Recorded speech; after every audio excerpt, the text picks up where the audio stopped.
We wish to acknowledge the traditional owners and custodians of this land. We acknowledge the waterways, the land, the sky, and all who inhabit this country. To hundreds of different nations across this continent, we pay our respects to their elders, present and future. We would like to extend that respect to the Aboriginal people as we acknowledge their continuing culture and the contribution they make to the life of this country.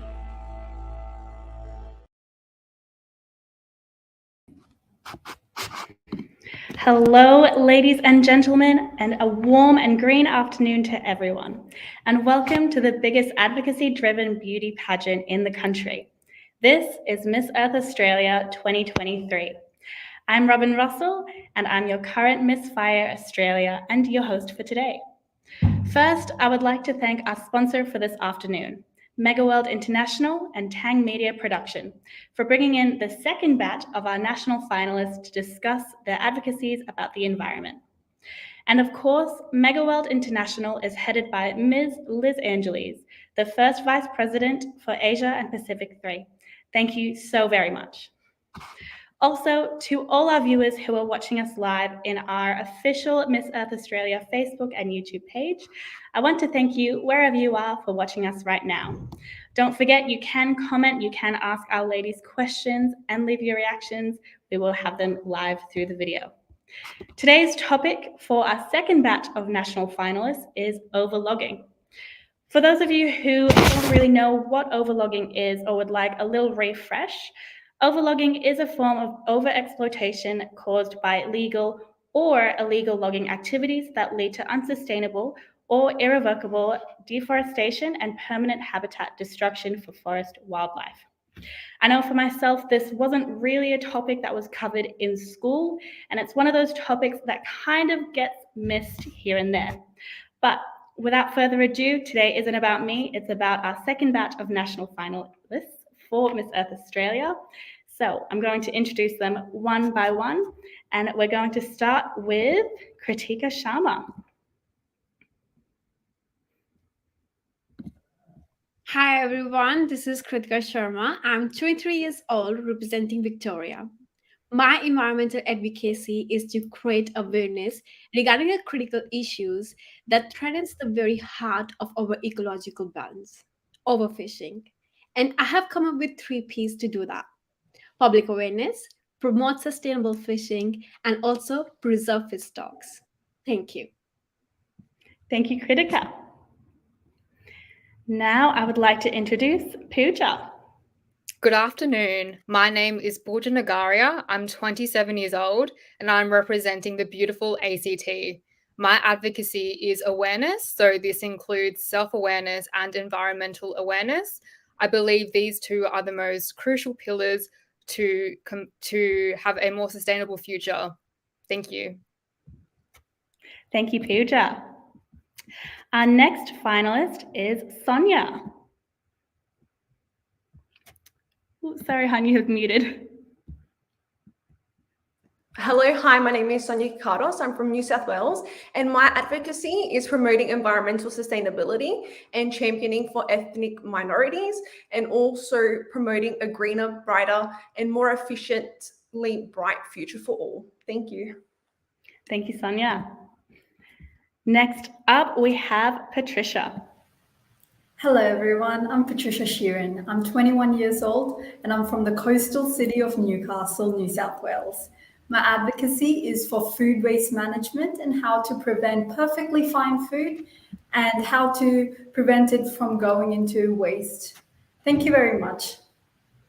Thanks, Patricia. And last but not least, we have Deborah. Hello, everyone. My name is Deborah Madriaga. I'm 21 years old, representing New South Wales. As a fashion enthusiast, I advocate for sustainable fashion. Thank you, Deborah. Now, I would like to bring back all of our lovely national finalists in our second batch for Miss Earth Australia 2023. As I discussed, our topic today is overlogging. So I am going to be asking the ladies a few questions and we'll have an open discussion on the topic, I guess. So my first question for you lovely, lovely ladies is, How can sustainable logging contribute to the preservation of our forests and the environment?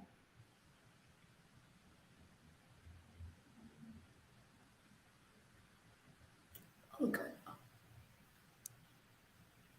Kritika? Okay. Yeah, I'll start.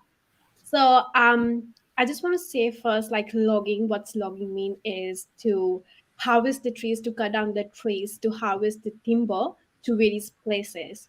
For example, we sell the sorry to sell the timber to various places and to use it for various purposes. But the problem arises when there is an overexploitation of logging. So many of the government has like there are the programs that tell us that the wood is used for our purposes, but behind the scenes is very different. So I think like logging at the point is fine, but when there is an overexploitation of it, that's the issue. And I feel like sustainable logging can only happen when there is an awareness about it, like how the logging is happening in the community. Thank you. Thank you, Kritika. Does anyone have anything to add on from that? I'll add on something. Just as Kritika said, Australia is made up of 16% of densely populated forest, and in those forests, the most harvested wood are eucalyptus, jarrah, redwood, the hardwoods where animals inhabit, especially koalas. Koalas have a particular eucalyptus tree which they have to eat to survive, and like overlogging can cause issues where koalas may be endangered for that reason. And I think a sustainable logging allows us to have particular trees just for logging, and also create a buffer zone on trees which shouldn't be logged, especially the ones on the coast, preventing erosion, and also the ones which are inhabiting koalas and other marsupials. Thank you, Patricia. Anything else from our lovely lady? Sonia? I believe that this coincides with consumerism as well. So we need to be more educated in the way that we do consume our products and have the environment in mind to prevent deforestation from happening, because it's inextricably linked with our purchasing patterns as well. And ultimately, if we keep on going in that path, this would lead to an increase in carbon emissions. And because the trees do filter out all the carbon dioxide in the atmosphere, and also it would result in a loss of habitats for animals. Thank you. Thanks, Sonia. Pooja? Yeah, I just want to go on what Kritika said. Education and awareness is really important. If when people know why trees are so important, they are able to take action and be empowered and inspired. And so trees are also really important because they provide habitats, food, and shelter to our animals. And it can also interfere with our waterways when there aren't enough trees. So this actually interferes with the process called evapotranspiration. And this can also lead to forest fires and make an unbalanced ecosystem. Beautiful. Thank you, Pooja. And Deborah? Sorry. No, just adding on to like education, and like you said earlier, that, you didn't learn this at school, and I feel like it should be normalized. Like we should really teach our children like the effects of the environment, and at least that way they have more knowledge and know how to control the future, rather than just like depending on us as well to make a difference for our future generations. So, yeah. And just to add to Deborah, I believe that prevention is better than intervention. And we are running out of time, like I said, and we need to act now. The time is now to act and to ensure that we do have a greener and brighter tomorrow. Thank you. Beautiful. Thank you, ladies. Does anyone have any last little comments for that question before we move on to our next one? Sweet. So obviously, we all have a pretty good understanding of what overlogging is and how we need to combat this. But for our viewers, just so we are educating them as well, describe the potential consequences of unchecked logging on our ecosystems and climate.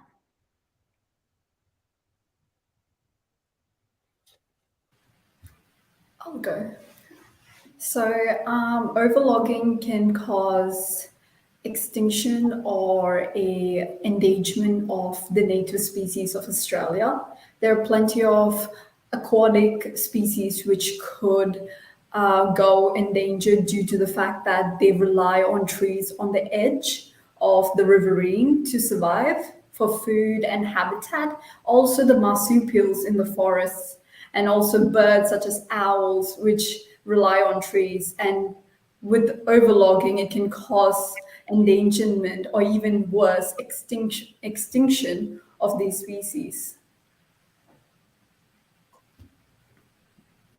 Just to add to Patricia, in regards to that, not only can it cause possible extinction to animals, but also it puts Indigenous communities in danger as well. So in order to ensure the preservation of all, we need to ensure that this is regulated. And even if it means if government bodies intervene to make sure that everything is running according to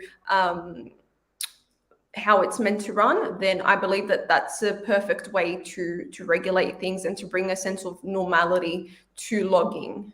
Thank you.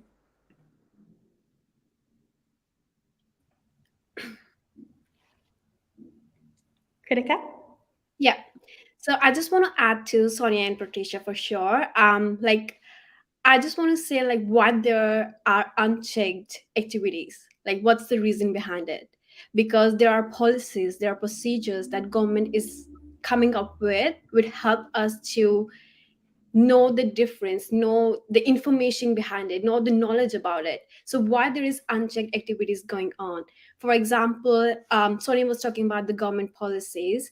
So government has raised almost, I think, $485 millions on the policies that check there is no illegal logging. So for I would say that if there is unchecked activities, of course we should come up with the policies, but there should be also a kind of community as well, and there should be a people behind it so that it can increase the employment as well. Because if there is employment, because there is a community who is checking the activities, there is employment as well. So everything is interlinked. Thank you. Thank you, Kritika. Anything else, ladies? Sorry, if I may add, Sonia and I was saying about the endangerment, the overlogging can cause a loss of habitat, which basically messes up with the food cycle of nature. So if one species goes extinct, it impacts everyone. It could even impact us in the end. So I think that's one thing to look out for, especially in this issue. Pooja? So I know without many trees, it can actually increase greenhouse gases because trees help regulate the amount of carbon dioxide in our air. So this is a really big problem if there isn't enough trees. Just to add to Pooja and what I said before in regards to an increase in carbon emissions, that could be as a result of logging, of excess logging. And this can be seen evidently through the climatic conditions of the world. Not long ago, I was in Europe and I had witnessed the most hottest summer ever. And I feel like that's just nature's call to say, there is a sense of urgency to what is happening, and that we need to take the appropriate measures to ensure that we are nurturing our environments. And I believe that love is the highest frequency, and love has the ability to heal. And if we love our environment, we will bring forth facilitative change, not only to our environment, but to ourselves and our livelihoods. Thank you very much. Beautiful. And anything from you, Deborah? I think everyone has said everything in related to that, but yeah, people do depend on them, especially the Indigenous people who live in like the country area. They depend on our trees to survive. So beautiful. Thank you, ladies. And I know it is a very, very big thing, not just in Australia, it is worldwide. And there's so many little things that overlogging can actually affect, not just these, for us, like you said, Indigenous people, our ecosystems, and our food chain. It can go into every aspect of our lives. So it's so important that we do get that point across. But in saying that, what role can consumers play in encouraging companies to adopt sustainable logging practices?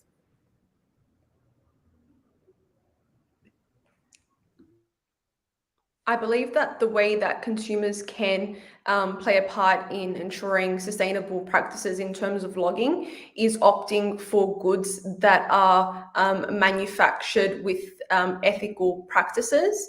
And also, not only that, but reflecting the way in which we purchase our products. If we need to consume an excess of paper, is it really necessary? To really think to ourselves the implications that can arise if we do overconsume. And that's the thing, though, within today's society, we tend to overconsume. It's within our nature, and it's a constant trend within society. And I believe that if this doesn't get addressed in the early stages, then we can set up our environment for catastrophe. And that's what I believe. And I believe that it's an initiative that we need to work towards, finding a solution together. And I believe through unity, we can achieve great things. Thank you. Very well put, Sonia. And do we have anything else to add on to that, ladies? I think another way consumers can prevent overlogging is also reuse and recycle wood which has already been used, such as furnitures. I do know that a lot of Australians love wood furnitures, but it's also very important to reuse the furnitures which have already been made, reuse the wood, create something new out of it. I think that creates a chain where we may not even need wood in the future if we can just reuse and recycle the ones we have. Thank you. Yeah, I definitely agree with what Patricia said. We can use sustainable wood products and use less paper where we can. So like in school, we don't need to give kids so many papers. Like, what's the point? Because then we're just wasting trees. So we could incorporate more iPads and laptops and like technology instead of wasting paper.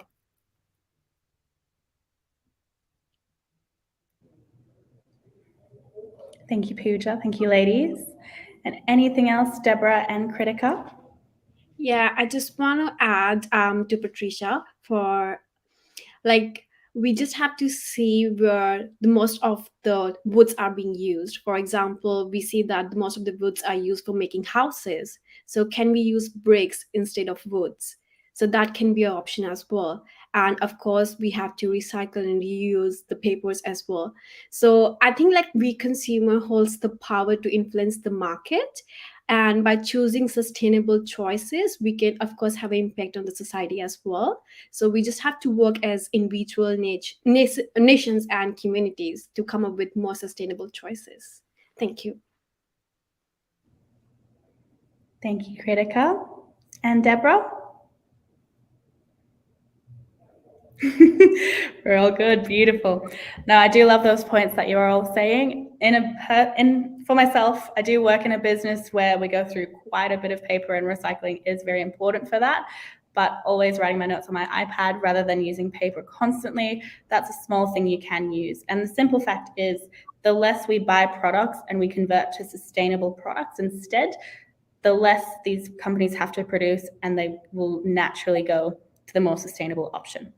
Even donating old furniture to Salvos, Vinnie's, buying furniture from them as well instead of brand new, because they're always in really good condition. Consumers in Australia especially, very, very wasteful. And it's changing that mentality and educating people about that as well. That'll make such a big difference.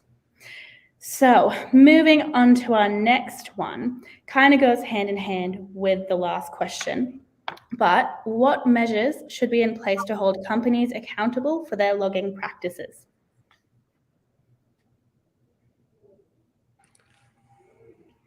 Sonia. Thank you. Like I said before, I believe that the government and regulations will help to ensure that businesses are acting in accordance to the law, but also fines for anyone that steps out of the regulations.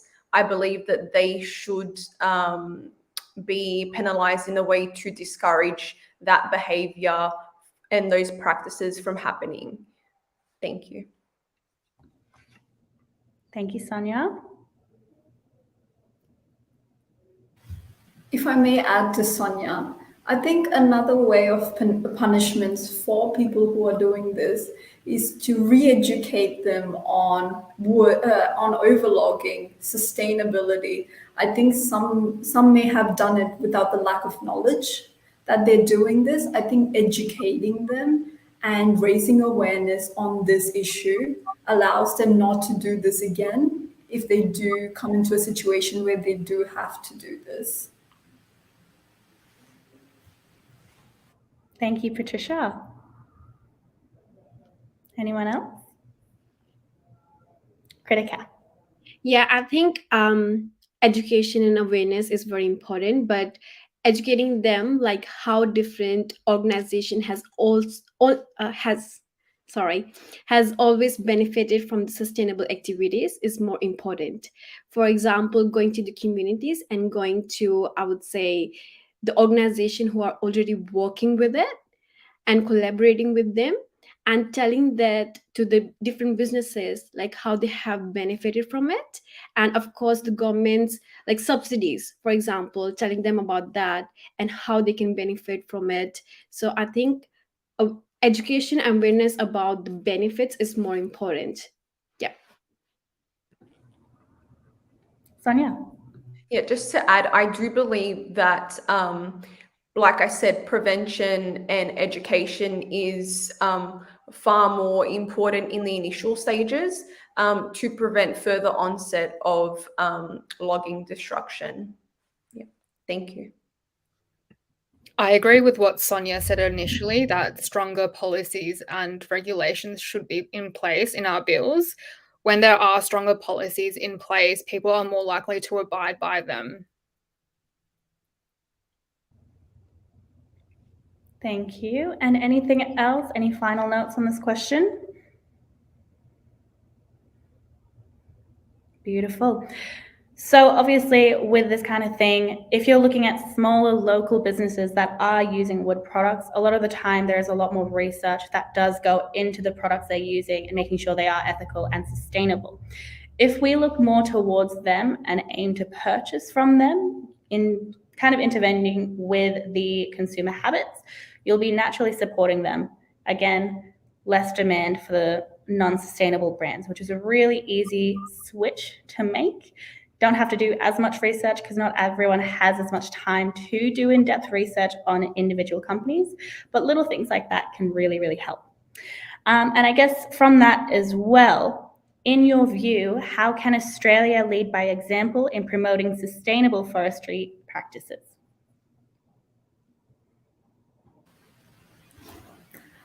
Australia has already put in regulations such as the FSH, the Forest Stewardship Council, Certificate Council, which allows people who are logging to know if this area should be logged or if it shouldn't be logged. I think that's one lead ahead towards sustainable logging. And secondly, companies such as Greening Australia, allows normal communities to raise awareness about the issues of logging, and also reforestation efforts in Australia, which helps us spread the word around. Thank you. Thank you, Patricia. Sonia? Yeah. Just to add to Patricia, I believe that Australia has done a great movement in regards to addressing logging. And I believe that we are tied in with our natural elements, more so most than other nations. And I believe that we should really embrace this. And like I said, we've also implemented within businesses to utilize like recycled paper goods, whether it's cutlery, paper straws. And I believe we had led by example, and other nations have adopted this, such as Europe and so forth. And I believe that's very encouraging for our future and for the environment's future as well. Thank you. Thank you, Sonia. I think Pooja wanted to say something. Yes, so we can focus on reforestation. So having more tree planting events, getting everyone involved, spreading the message, which is really important, and having events and workshops where people from organizations who work in these areas to come and speak, so people are more aware about these issues. Beautiful. Thank you, Pooja. And Kritika? Yeah, I just want to add to Sonia, like in 2022, I still remember there was one factory that was banned because of illegal logging. And of course, government helped the workers who were working there. They have given them the subsidies, but factories who were doing illegal logging, they were banned, totally banned. And I know like there are policies that are there which are implementing, and government is doing a lot for that. And there are programs as well that government is helping, for example Working With Us. It's a program that online works. So I think government has already done a lot, but government are coming with more programs and policies as well, which is really helpful. Thank you. Thank you, Kritika. And Deborah? I think that, yeah, like Sonia was saying, I feel like Australia is doing like a really good job when it comes to like all of the logging issues, like illegal logging, for example. They really try to like raise awareness like through their websites, especially like government websites, and also like YouTube even like have videos that explains like what illegal logging is, for example, and it just really does educate like people. But I feel like it also needs to be like educated through schools as well, where kids can actually understand these issues. And yeah, that's it. Sonia? Yes, just to add to what Deborah said, I do believe that if we do implement educational programs throughout schools, we all know that kids are like sponges, and growing them up, realizing that these are the do's and don'ts when it comes to environmental consciousness and ways to care for our environment. I believe that that is very important. Thank you. Beautiful. And anything else, ladies? I would like to add, sorry, Deborah. Like Kritika said, there has been policies where Australia has helped people in the woodcutting industry to transition into have a smooth transition out of the industry, either encouraging them to be environmental conservists, which allows them to be still in part of the nature, but do it in a way that promotes regrowth of trees, promotes more environmental sustainability. I think educating them on top of that, it allows them to have a smooth transition to a more sustainable industry. Yeah. Awesome. And Deborah, you wanted to add to that earlier? Yeah, I was just gonna say, again, with what Sonia was saying, like kids will like, at least, when they come out of school, they'll be like, oh, this is what they taught us at school about logging and stuff. And like, they'll also help spread the awareness like to their parents who don't know about these issues. And it's just like a domino. It just keeps adding on and people will just talk about it more. And that's it. Yes. I think Kritika was next. I think Pooja can go. That's okay. Thank you, Kritika. I think also implementing logging into each subject at school, so kids can actually know how logging and environment is related to everything. So environment is related to the economy, environment is related to the law. So I feel like having this in education is really important. Cool. And back to you, Kritika. Yeah. I feel like sometimes it's very difficult to explain public or community about these terms. They're very difficult to explain. So I think explaining them in a very simple language can help, but also giving them a bit of like a power, because politics is very, I would say, impactful. And giving public like voters a bit of like power to choose their officials who can listen to them is very impactful as well. So I think politics is nice, but first of all, we have to think that who can listen to us and select the officials very, I would say, very carefully. Because I just give you example of India because I'm from India.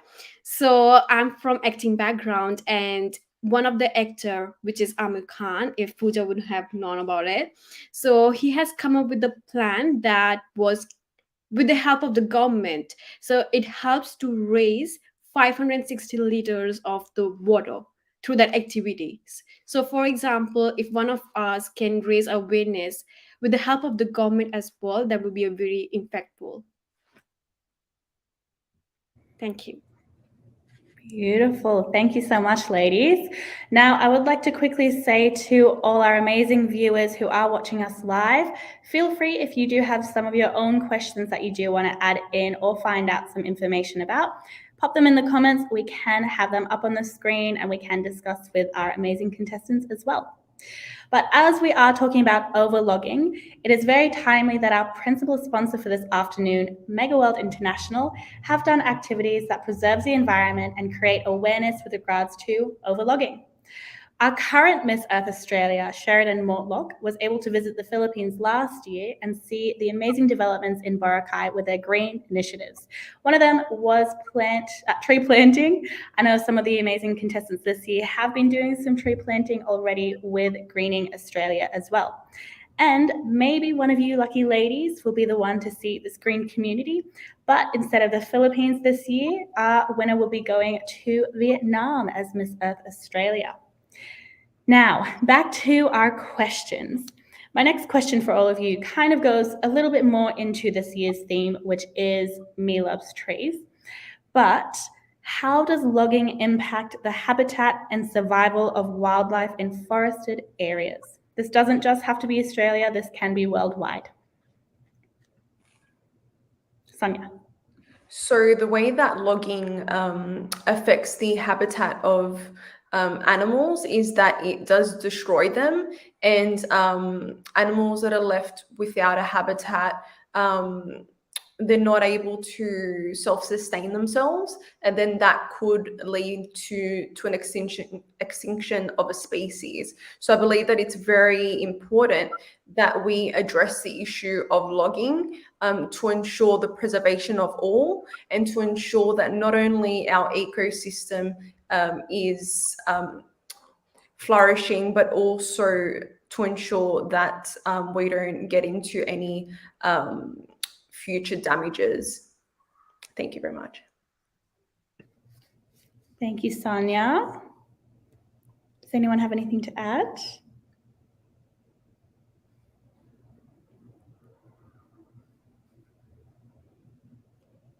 Nothing else? You go, Kritika. Okay. I just want to add to Sonia as well, like how we know that these birds and animals and species are dependent on trees for shelter, for breeding, for feeding, and other activities like for a shelter from predators as well. And when they see that these trees are being cut down or there is no habitat for them, so I think that that leads to the extinction of those kind of species. So of course these trees play a very important role when it comes to the habitat for them. Beautiful. Thank you, Kritika. And Patricia? I would also like to add on to Sonia that Australia does have one of the highest deforestation rate among developed countries. So that's an important thing to keep in mind. And this could mean the end to one of our most precious species, which are the koalas, and also many other more. Thank you, Patricia. Pooja and Deborah, anything to add?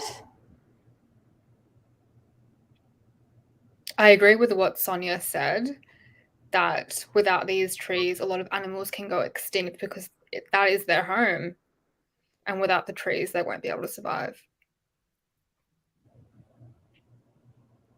Thank you. And anything from you, Deborah?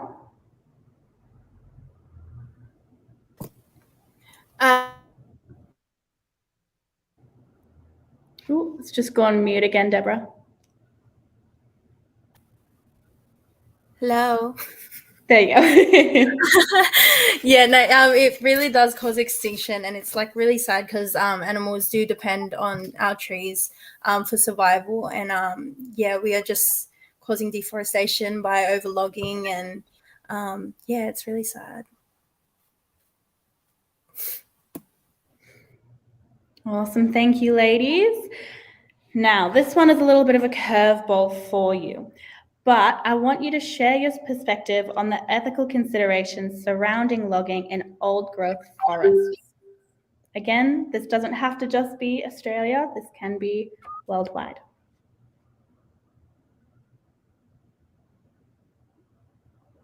Any takers? Can you please repeat the question? There was like a buzz on the end. I couldn't hear it. Sorry about that. So, share your perspective on the ethical considerations surrounding logging in old growth forests. I think old growth forest has species which have been there for a long time, which have used burrows of like very old wood in them, such as owls, which rely mainly as a home and also for finding food sources. And I think overlogging cuts down trees which have been there way longer than we have been in Australia, and it destroys habitat. It destroys habitat of owls, which have been using the old tree burrows, which you can't find them in new trees. Thank you, Patricia. Anything else, ladies? Deborah. Just adding on to what Patricia said, with like the trees like evolving for many years. It's not just animals that are affected, it's also plants and even people who live around those areas, who survive, who do use our trees to survive. So yeah, I think that's all. Thank you, Deborah. Back to you, Patricia. I think another impact of overlogging in old tree forests are that they're taking a connection from a land, from the indigenous people who have been there for a long time. I think cutting down these trees severs the connection between them and the trees and their land. I think it also impacts Native Australians very deeply, this issue.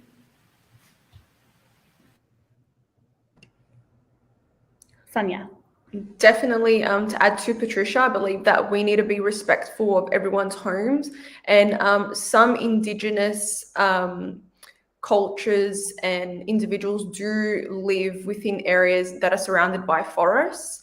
And just like we wouldn't like someone coming into our property and destroying it, we should act in a compassionate and loving way and respect their surroundings and their habitats. Thank you. Thank you, Sonia. And anything else, ladies? Kritika or Pooja? I agree with both with what Patricia and Sonia said. So First Nations people do rely on trees a lot. And there's an idea where Indigenous people believe that everything has a spirit, not just trees, but volcanoes and rocks, and everything should survive like we are allowed to survive. And Kritika. Yeah, actually, there are two statements that are coming from internet. One statement states that like the damaged trees or the trees that have no benefit should be cut down because they're nothing. Like in that place, the new tree should be grown or new plants should be grown. Whereas the second statement from the internet says that the older trees, the more benefit they are because they're homes to millions of species from longer period of time. But I strongly go for the second option. Like the older trees, they still have the carbon in it unless and until they are cut down. So I feel like trees should not be cut unless and until there is a like emergency, an urge of emergency. Yeah. Thank you. Beautiful. Thank you, ladies. And on that note, obviously, there is all the ethical considerations around old growth forests. But with saying that, discuss the potential role of reforestation in mitigating the effects of logging on our forests. Sonia.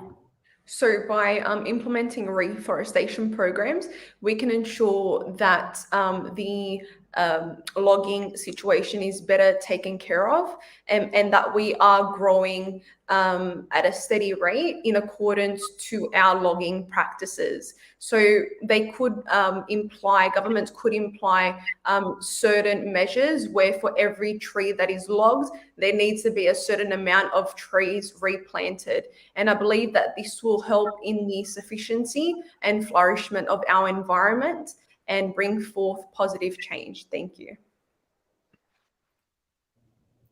Thank you, Sonia. Kritika first, and then we'll go straight to Pooja. I think if there is a reforestation, all the problems will be solved because more the trees, more they will hold the soil, which will help us to deplete the soil erosion. And second, it's like water pollution. So more the trees, more the pollutants will be filtered, more the water will be, I would say, filter of the water will be there. So there will be no pollution. And I would say, of course, carbon dioxide. So climate change, which is the, I would say, main cause at the moment. The problem with the climate change will also reduce. So more the trees, I think it just benefit in each and every aspect of issues that we are holding today. Thank you. Thank you, Kritika, and straight to Pooja. So I know in 2021, during the United Nations Climate Change Conference, 100 countries actually came on board to end logging by 2030. But this is not enough. Obviously, reforestation, we need to do more of it, like tree planting activities and getting people more on board and supporting charities that do plant trees. If you can't plant one in person, you can always plant one online. Thank you, Pooja. And do we have anything else to add on to this question? Patricia. I think reforesting native trees helps counterbalance the overlogging on our habitat. Also, reforesting trees in the coastal areas prevents soil erosion from occurring much more faster than it is when there is no tree. Thank you, Patricia. And Deborah, any last notes? Just adding on to Kritika, what was I going to say? I just had a mind blank. I'm so sorry. Don't apologize. It happens to the best of us.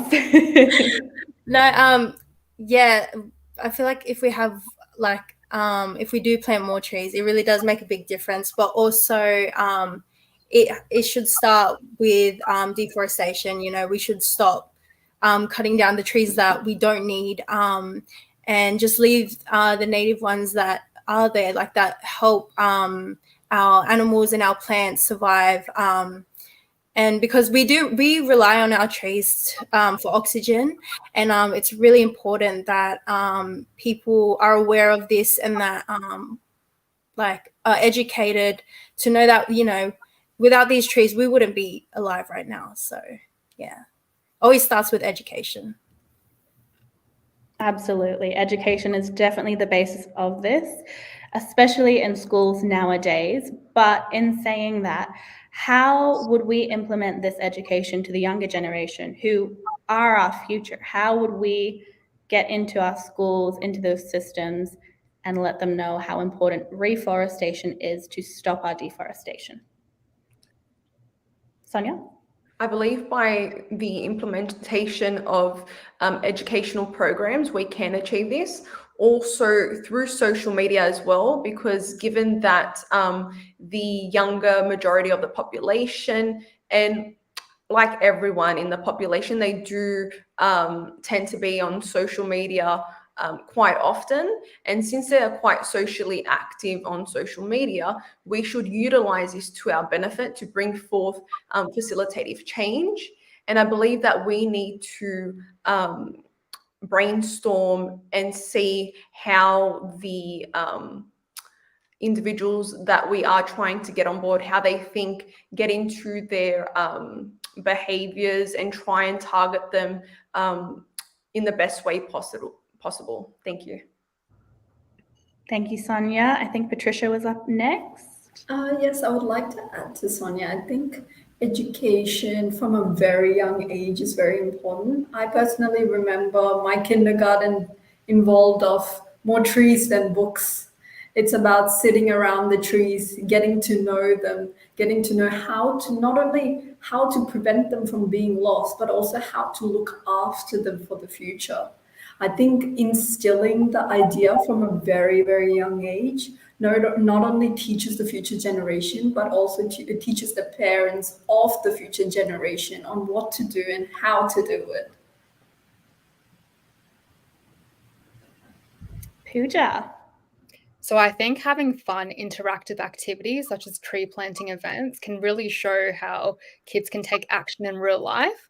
Also, showing documentaries and online videos is a great way because we all know that the younger generation loves to watch shows and movies. And I would also love to make a film with Miss Earth Queens and celebrities to really get the message across. And I feel like the younger generation would absolutely love this, as I just mentioned before, they love watching movies and TV shows. They absolutely do.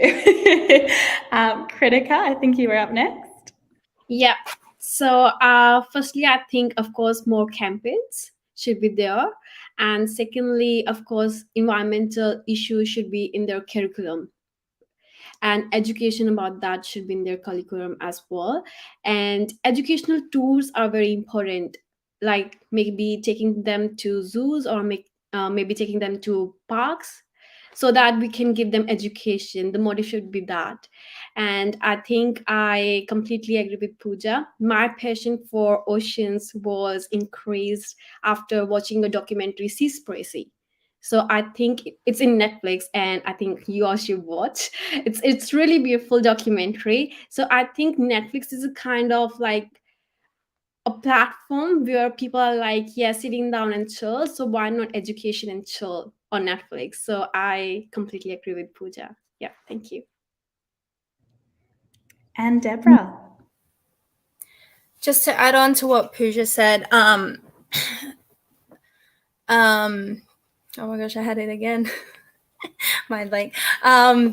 I think that if we can get these children to be more active when it comes to tree planting, make it fun, make it something that they want to continue to do, and just teaching them not just educating them through their mind, but also like teaching them these practices, you know, like show them how to tree plant, show them how to recycle clothes, and, you know, all of that just connects, and it'll just make our environment like better step by step. You know, it's not just always going to come straight at one time, and we're not just going to, you know, make everything better the next day, but, you know, it does take time. So, yeah. Awesome. And adding on to this question as well, I did already say that kids are our future, but what about the parents who have to buy them the resources for this education or have to continue this kind of passion? How would we get this message across to them? Or more so, how will you? Deborah?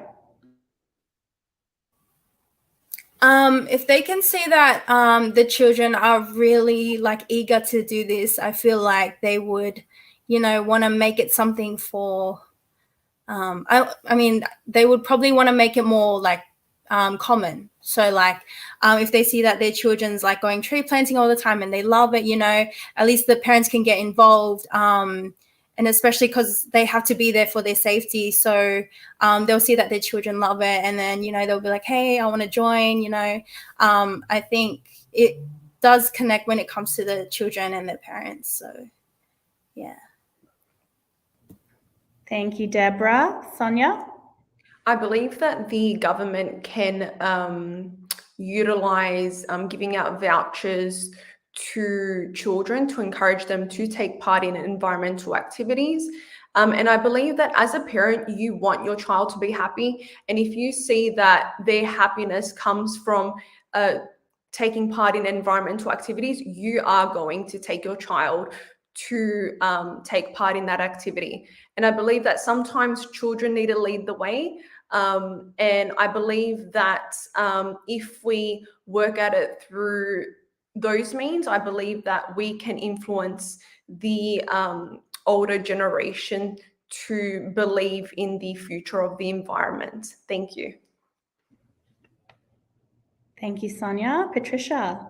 I think another thing we could do to help parents support a more sustainable tree reforestation is that giving them a plant, basically a plant with which they can grow to see how they feel. Some people may start with a plant but end with 100, so we don't know how that goes, but at least giving a try, giving a plant to a parent and having that as a family activity, having a little bit of a meaning to the activity helps them grow into 100 plants.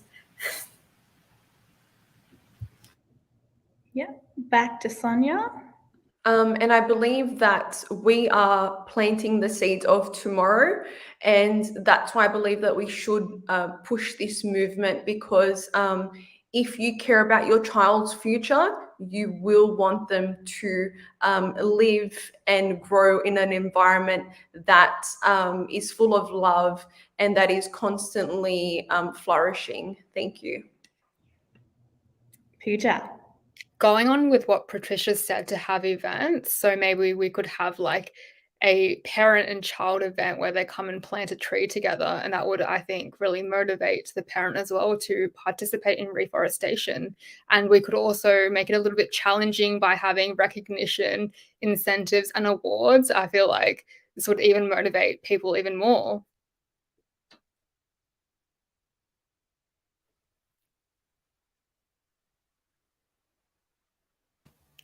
Robyn, you're on mute. Whoops, I thought I pressed it. Back to Patricia. Another effort is pageants like Miss Earth.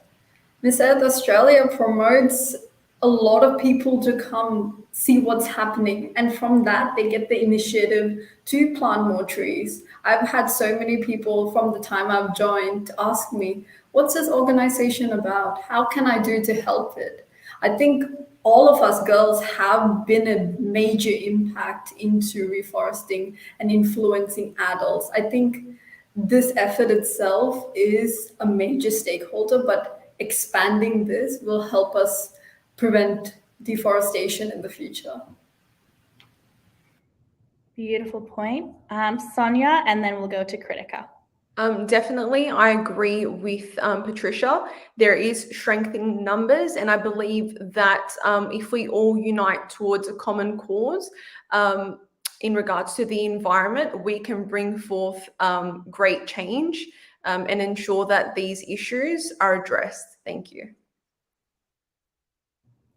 Amazing. And Kritika.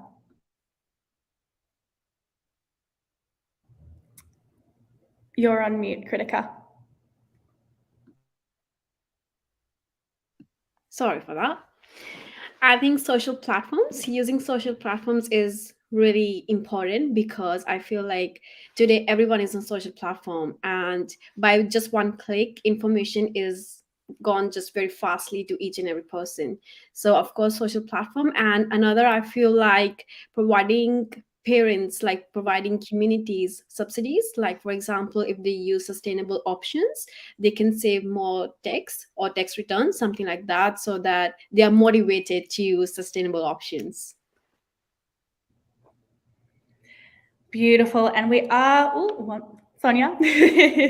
But also another thought that I'd come across during my journey with Miss Earth Australia, I thought that since we have carbon taxes introduced, there should be an introduction of a tax offset for businesses that do promote environmental consciousness. And I believe that this will encourage the flourishment of our environment and encourage people to take part in careers that are tied in with the environment and promoting environmental consciousness, whether this is renewable energy or so forth associated businesses. Thank you.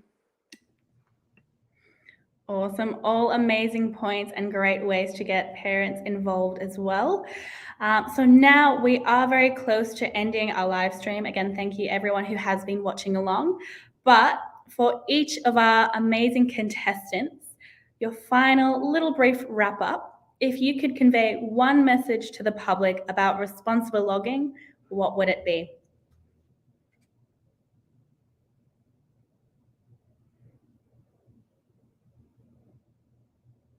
Any takers?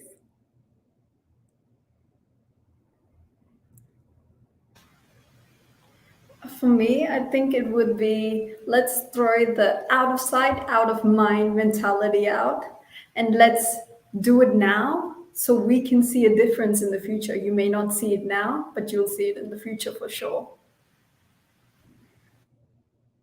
Beautiful. Thank you so much, Patricia. And Sonia? I believe let's act with love and compassion for our environment. And I believe that if we are operating on this frequency, we can bring forth great change to our environment and the various animals that are associated with it within the ecosystem. Sorry. Thank you. Thank you, Sonia.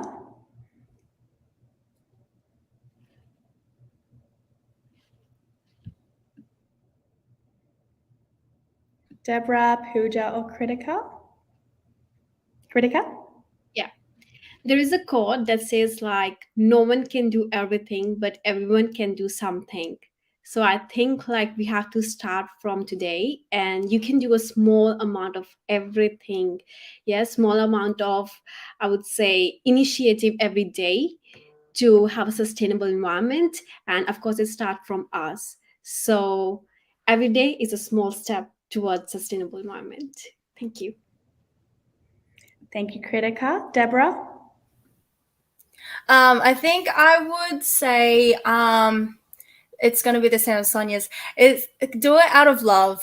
You know, it always starts with love, and like it comes from the heart as well, especially when you're very genuine about it. Also, do it for our animals and do it for our children and their future, because that's what's more important, you know.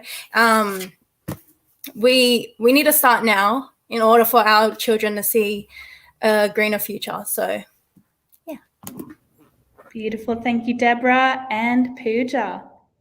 I would like to say is that we should restore our forests, use wood sustainable products where we can, and use less paper, as we only have one home, and this is going to be our home for hopefully the future generations. So let's preserve it and protect it. Thank you. Amazing. Thank you so much for joining me today, ladies. I would like to again say thank you to our sponsors for this afternoon, Megaworld International and Liz Angeles, the Vice President for Asia and the Pacific 3. Of course, also Tang Media Productions. A big thank you to Stargazer Productions, our license holder and owner of Miss Earth Australia, headed by our lovely National Director, Julieta De Leon. And thank you to all of our viewers who stuck through the whole thing or have come in and out. I hope you have learnt something for today. And don't forget, our grand coronation is next week on Saturday. We do have tickets for the live event if you did want to come watch. That will be up in Sydney on the Saturday evening. Otherwise, we also will have a live stream just like we did today on our Facebook and our YouTube page. We also have our online voting for our amazing contestants now live on the websites. You can either go through the Instagram, through the Facebook, or if you just go directly to the Miss Earth Australia website, go to support an ambassador, choose your favorite or all of them. You can always vote for more than one, and vote for those that will go towards our final choosing on Saturday. And with that, I would like to say thank you so much, everyone, for joining. Thank you to our amazing contestants. I cannot wait to see you guys next week. I'll meet you in person if I haven't met you already. And I wish you all the best. But with that, we will see you next week with our grand coronation. Thank you so much, guys. See you later. Thank you. See ya. Bye. Thank you.